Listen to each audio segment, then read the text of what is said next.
हे बघा, प्रेम असावं, काळजी असावी, पण ती लादली जात असेल आणि गोष्टी खुलेपणाने सांगता येत नसतील तर ती जाचकच होते.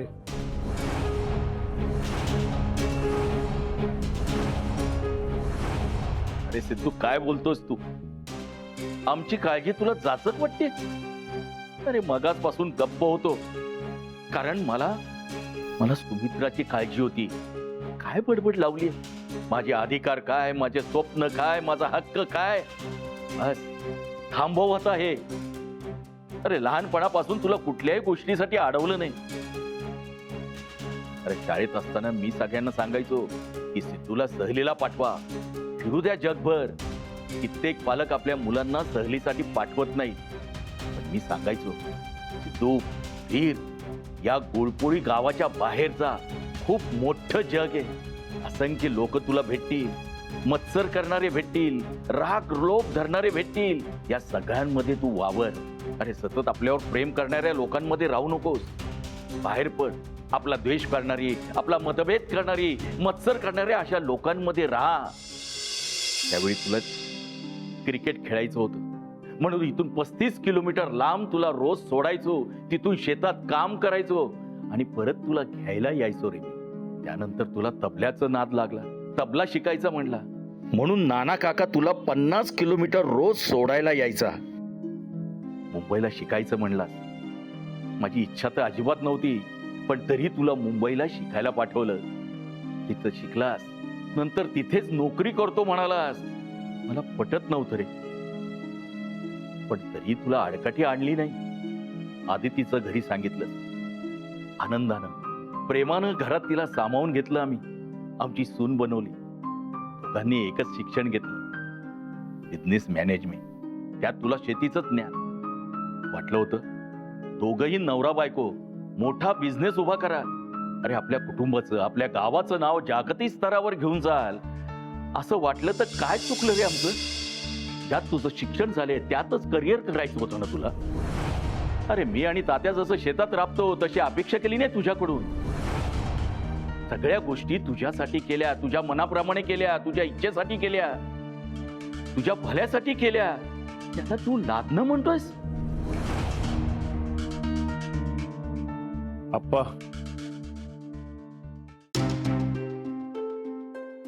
माझं भलं कशात आहे मला ठरवू न देणं हे लादणं नाही. हे तुम्ही कसं ठरवलं की हेच माझं भविष्य आहे, यातच माझं भलं आहे? आप्पा, मला ऐकतं काही नको. मला स्वतःच्या मेहनतीवर सगळं उभं करायचं. शून्यातून मोठं साम्राज्य उभं करायचं. स्वतःच्या जीवावर मोठं व्हायचंय, कुटुंबाच्या जीवावर नाही. झालं तुझं बोलून?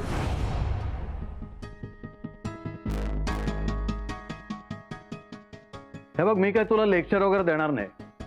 मला तुझं म्हणणं पटलंय.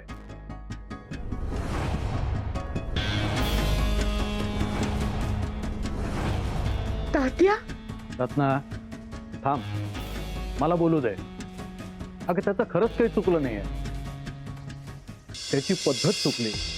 तो खोटं बोलला, त्याने सगळ्यांना दुखावलं, त्याच्या बायकोला आईला दुखावलं. त्याची शिक्षा पण त्याला दिली गेली आणि त्या दोघींच्या आजचा प्रसादही त्याला मिळालाय. हे पहा, हे असे एकमेकांवर आरोप प्रत्यारोप करून स्वतःची बाजू कशी खरी आहे हे सांगून फक्त त्रासच होणार आहे. त्याच्यापेक्षा आपण हे सगळं झालं गेलं विसरून पुढे जाऊया. त्यातनं काहीतरी मार्ग काढूया ना. मला तुझं म्हणणं पटलं सिद्धू. तू तुझ्या स्वप्नांवरती इतका ठाम आहेस ना, हे बघून खूप समाधान वाटतं बघ. तू खरंच अमेरिकेला जा, खूप काम कर, खूप मेहनत कर आणि खूप मोठा हो. आमच्या सगळ्यांचे आशीर्वाद तुझ्या पाठीशी असणारच आहे. थँक्यू तात्या. नाही म्हणजे कोणीतरी या घरात आहे की जे मला समजून घेणार. खरंच थँक्यू. पण एक अट आहे. तुझी इच्छा आहे ना की सगळं तुला स्वतःच्या हिमतीवर करायचं आहे म्हणून, तर इथून तू अमेरिकेला जाऊन तिथे सेटल होऊन सगळं मार्गी लागेपर्यंत या घरातून तुला एक पैसाही मिळणार नाही.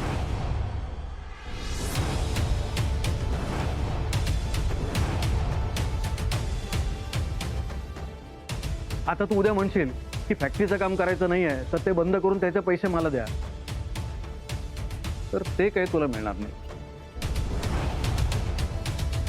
कारण जशी तुझी स्वप्न आहे ना तसं बयोचं आणि माझं या घराचं देखील स्वप्न आहे. आता हे सुनबाई पूर्ण करेल की नाही करेल हा तिच्यावरती अजिबात जबरदस्ती केली जाणार नाही. पण हीच माझी दुसरी अट आहे की सुनबाईवर तू कुठल्याही प्रकारे प्रेशर टाकायचं नाही. तिला जर इथे राहावंसं वाटत असेल तर ती इथे राहील. तू एकटा जाऊ शकतो. अहो पण तात्या, हे बघ, माझा निर्णय झालेला आहे. तो मी बदलणार नाही. आता तू ठरव तुला काय करायचं आहे ते. स्वतःच्या कर्तृत्वाला तू यश मिळवशील तर त्याचा आम्हाला अभिमानच वाटेल. आता इथे विषय संपलेला आहे. यापुढे ह्या घराचा आनंद नष्ट होईल असं कृपा करून काही करू नको. आणि तुम्ही सगळे कुणीही सिद्धूला जाब विचारायचा नाही. सिद्धू, तुला ऑल दी बेस्ट पुढच्या उज्ज्वल भविष्यासाठी आणि तुझ्या पुढच्या वाटचालीसाठी मनापासून शुभेच्छा.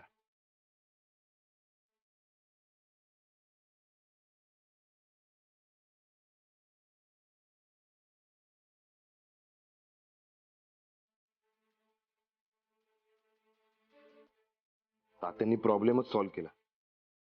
आदिती आधीच तयार झाली आहे. ती माझ्याबरोबर येणारच अमेरिकेला. पुन्हा मला तू आणि घरचे यांच्यात निवड करायची.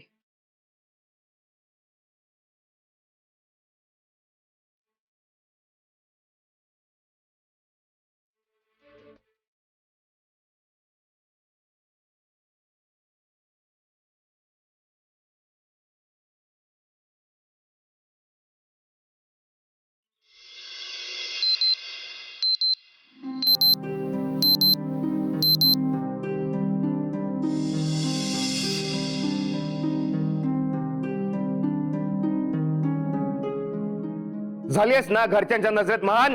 अजून शहाणपणा करू नकोस.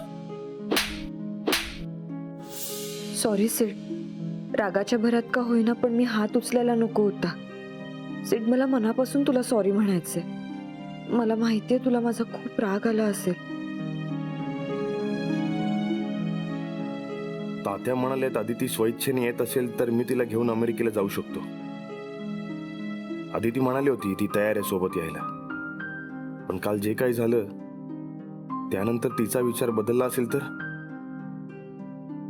तसंही तिची इच्छा नाहीये अमेरिकेला यायची हे स्पष्ट दिसतंय. तरी बोलू का ती अशी? नाही, ती येईल बोलायला. मी त्याच्याशी बोलले नाही तर असाच अबोला राहील आमच्यात. आत्ताच सॉरी म्हणते. आदिती,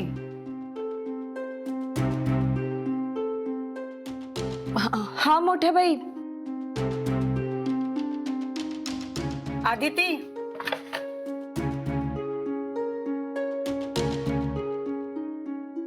मोठ्या बाई, अहो मी आवरून खाली येणारच होते. तुम्ही कशाला आला तेवढं?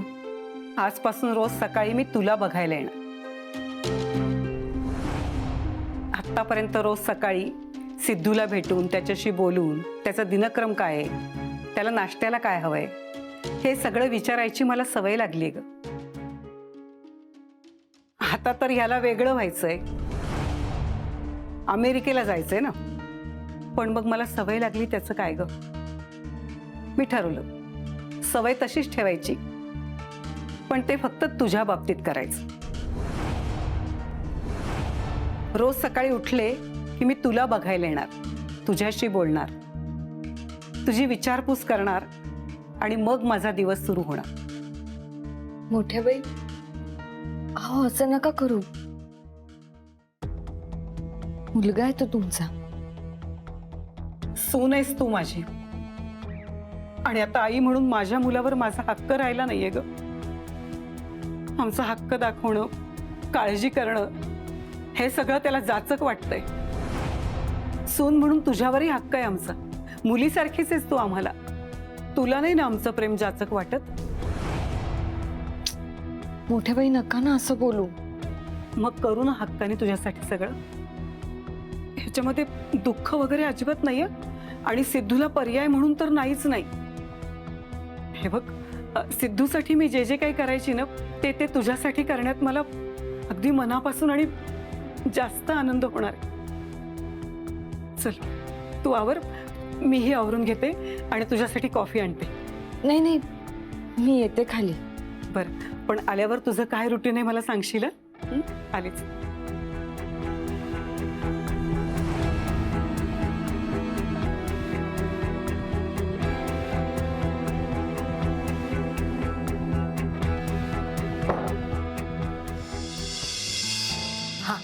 युवराज, लक्षात आहे ना तुझ्या सगळं? हो, मी वेळेत सगळं रेडी ठेवतो. रत्नाक्का, हा हे आणलं. हा मी काय करतो, लगेच तयारी लागतो. हा चल, सगळी तयारी झाली आहे. ज्याला त्याला ज्याची त्याची कामं वाटून दिलेली आहे. आम्हाला नाही सांगितले काम, आम्ही काय करायचं? तुम्ही हा तुम्ही स्वयंपाकघरात जा. ताट, चमचे, थाळ्या जे काही असेल ना ते बाजूला काढून ठेवा आणि मी सांगेल ना तेव्हा वाजवायला सुरुवात करायची बरं का. हो, पण सुरात वाजवा. आधी हळू आवाजात प्रॅक्टिस चालू करतो, नंतर जोरात वाजू. आणि ताई चल. पळा.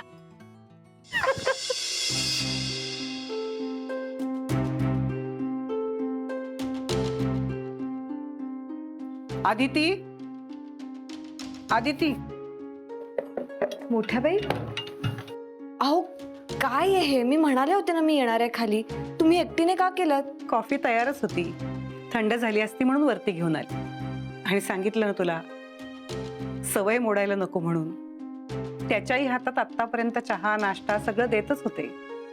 आता तुझी कॉफी आली, हाच काय तो बदल.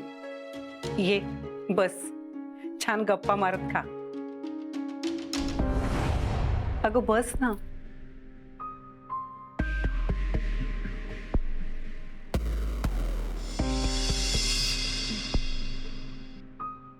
हे बघ आदिती, कुणाची कसलीही तमा बाळगण्याची गरज नाही.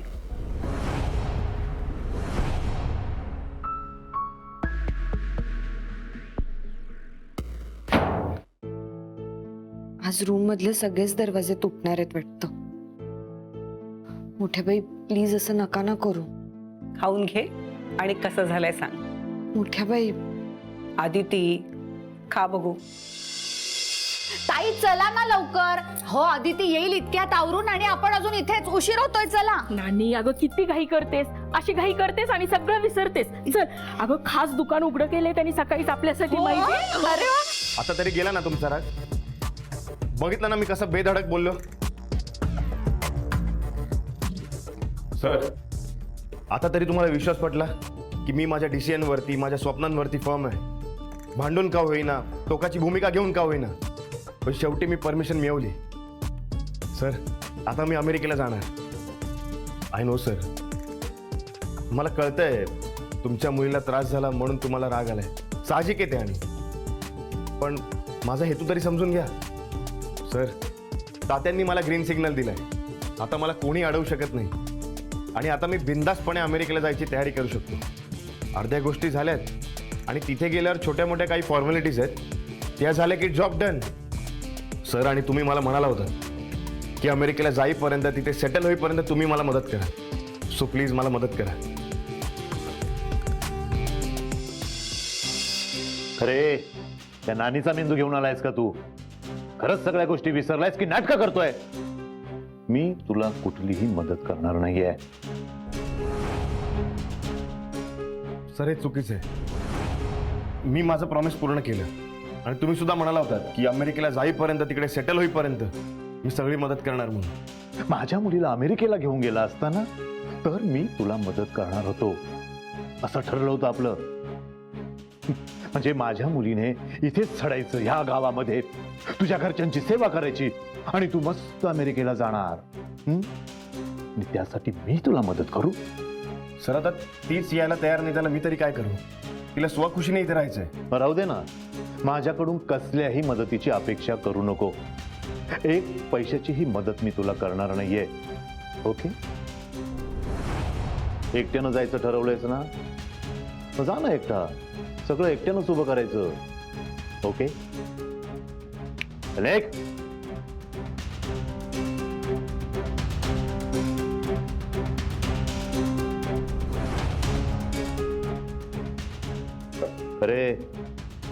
आता मी तुला ओळायची वाट बघतोयस का?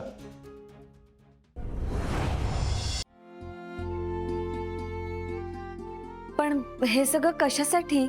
अगं आम्ही काही गोष्टी तुझ्यासाठी ठरवल्यात. आता सिद्धू सारख्या तुझ्यावर गोष्टी लादतोय असं तुला वाटत नसेल तर सांगतो. नाही मोठ्या बाई, मला असं कधीच नाही वाटणार. सांगा ना, काय ठरवलंय तुम्ही? अगं सांगते, आणि त्या गोष्टींची सुरुवात म्हणूनच तुला ओवाळलं. हे बघ, आजपासून घरची कामं करायची नाहीस. काय? पण का? अगं आपल्या घरच्या देशमुखांची मोठी जबाबदारी म्हणजे आपली फॅक्टरी. आता सिद्धूनं नकार दिलाय. आता फॅक्टरीची कामं तूच बघणार, त्यामुळे तुला खूप कामं असणार. घरातला स्वयंपाक, कपडे हे काहीही करायचं नाही. पण बयोजी, मी करेन दोन्ही गोष्टी मॅनेज. आणि मीच काय, ताई काकी गृहोद्योग सांभाळतात, रत्नाक्कांचा पैठणीचा बिझनेस आहे, नानी काकींचा टेलरिंगचा, पल्लू काकींचा अभ्यास, जाऊबाई स्वीट शॉप सांभाळतात. ह्या सगळ्या जणी आपापली कामं करत, आपापला बिझनेस सांभाळत घरची कामं सुद्धा करतातच की. मग मी पण करेन ना. मान्य आहे, मी तुलना करत नाही. अगं त्यांची कामं छोटी आहे असंही म्हणत नाही. पण आदिती, फॅक्टरीची जबाबदारी खरंच खूप मोठी आहे. अगं शून्यातून सगळं उभं करायचंय तुला, आणि आता तुझ्या सगळं एकटीवरच आहे ना. नाही, तुला सगळ्या घरच्यांची साथ मिळणारच आहे. आता इतर कामांचा तुझ्यावर ताण नको, फक्त फॅक्टरीचं काम मन लावून करायचं. हो ना, आणि त्यासाठीच आम्ही आज तुझ्यासाठी शॉपिंग पण करून आलो आहोत. शॉपिंग माझ्यासाठी? का? म्हणजे काय आणलंय? आम्ही ना आम्ही काय आणलंय आपण हिच्यासाठी? विसरली. अगं नानी, आत्ताच तर आपण शॉपिंग करून आलो ना, लगेच विसरलीस? आदिती, मी सांगते, आता तू ऑफिसला जाणार, आपला बिझनेस मोठा करणार, तर वाटलं पाहिजे ना फॅक्टरीची मालकीण आली म्हणून. अगं त्यासाठी तुला कपडे आणलेत, घालून ये, आम्हाला पाहायचंय. हे बघ, हो, या सगळ्याची काहीच गरज नव्हती. अगं पण आम्हाला वाटते ना गरज. पण ताई काकी, नाही, आम्हाला आता काही ऐकायचं नाहीये.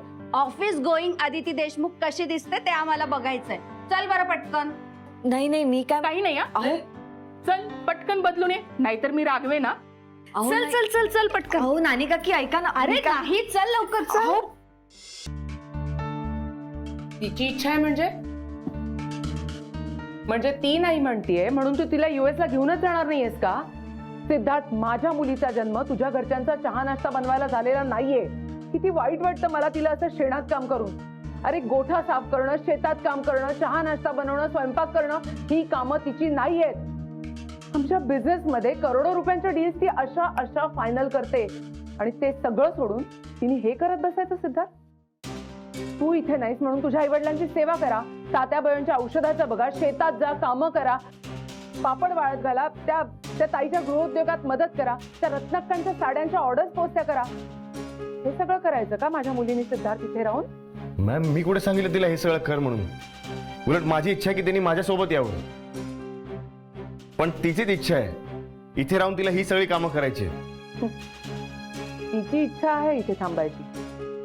ही सगळी कामं तिला करावी लागतात, आणि ती सगळं हे आनंदाने करते पण. सिद्धार्थ, एक वेळ तिने इथे थांबून फक्त फॅक्टरीचं काम सांभाळलं असतं ना, तर माझं काहीच म्हणणं नव्हतं. मोठ्या गाजावाजाने थाटामाटात फॅक्टरीची ओनर केलं ना आधी तिला.